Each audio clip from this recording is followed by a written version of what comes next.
ఇవాళ రేపు కాలేజీలల్లా స్కూళ్ళల్లా చదువుకునే పోరగండ్లకు గింత ఓపిక లేకుండా పోతుంది.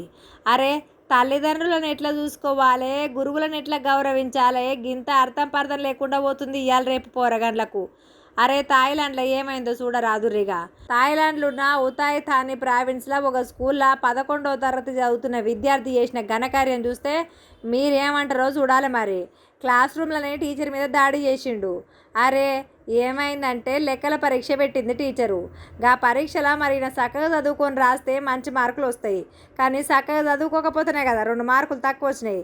నాకు 2 మార్కులు తక్కువ ఎట్లేస్తావా అని టీచర్ మీదనే దాడి చేసిండు.